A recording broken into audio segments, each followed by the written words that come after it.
Salon Privé, what is it? It's a fashion show for cars. It's a beauty parade.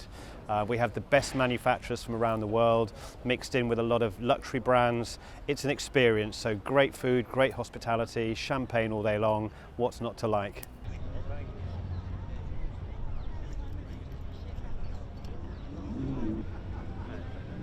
Beautifully built, launched today.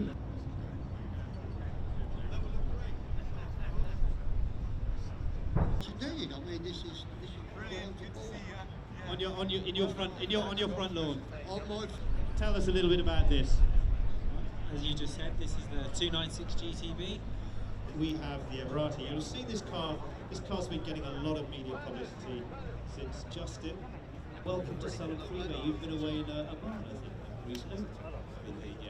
How many cars have we got here? Probably, I would say, upwards of 130, 140 cars. How much they're worth, impossible to say, because there are 2 or 3 on here that are worth whatever you would pay for them. There are cars on the lawn here that are no longer for sale, cars that are sold out, the Ferrari Daytona, for example, the Pininfarina Battista Anniversario behind me. Many millions of pounds worth of cars. Then I can talk about it in a bit more detail. I think it deserves a round of applause, to be honest, but that's just me. The guys here, where's Josh? And oh, we've got it there. It's going to be revealed. There we go. It's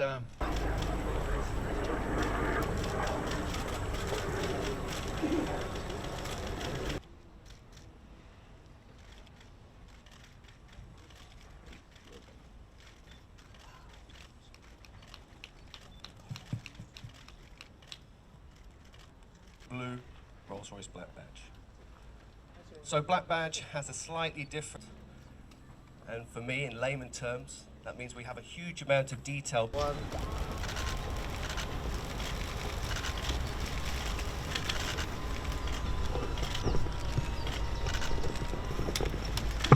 And this is machine. So this is hand formed in aluminium using English.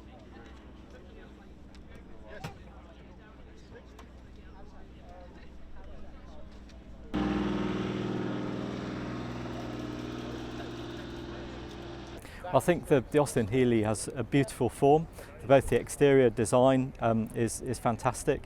Back when they were making the cars in the 1950s, they had certain compromises that they had to make to the car in the way they manufactured the car. And we've been able to use modern manufacturing techniques to change that and improve it. So, for example, the original cars had seams running all the way along the length of the car. We've been able to remove those seams, which allows you to really appreciate the form of the vehicle.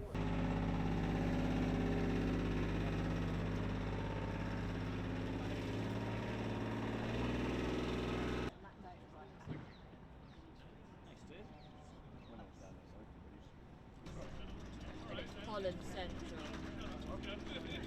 Holland Central.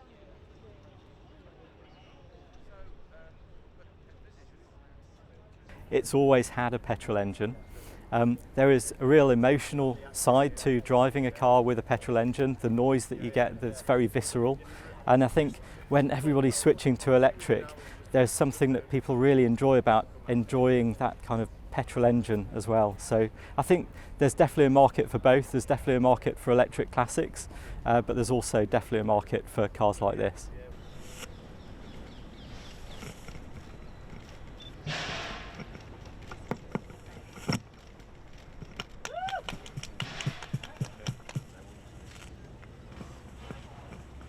So now we'll walk over.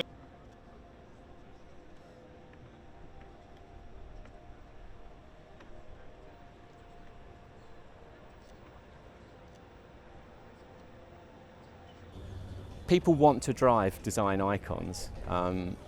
Soon it's going to be more and more difficult, and with this car, it's a zero emissions car. It's full of the latest technology.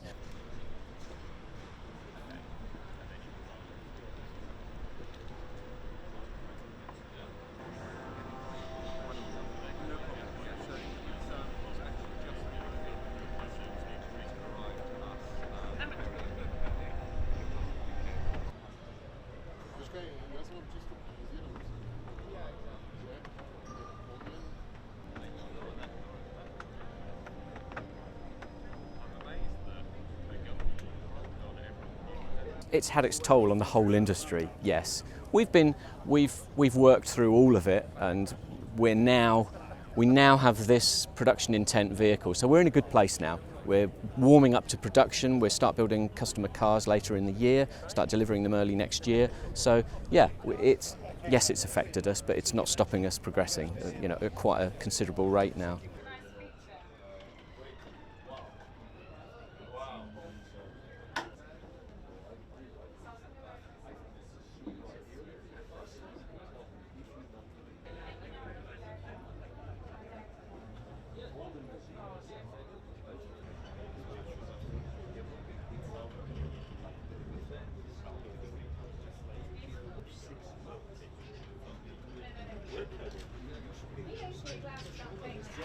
I'm totally bored, and the collectors too, of these concours d'elegance cars that are so perfect to seem plastic.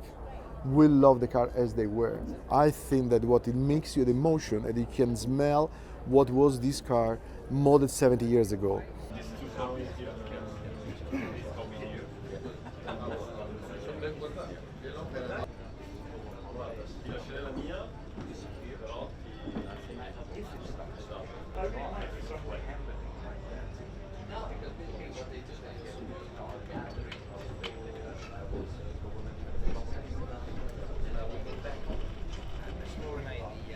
Why to write a book? Because we need to protect legacy. Big brands doesn't care. Stellantis and Alfa Romeo, not at all. And so Progetto 33 is really here on the idea that the car we buy are cars with a story. For every car we will own, we own 7 cars at the moment, we will write a special book, because we just look for special unique car. We start with this one because it's an icon, it's a dream.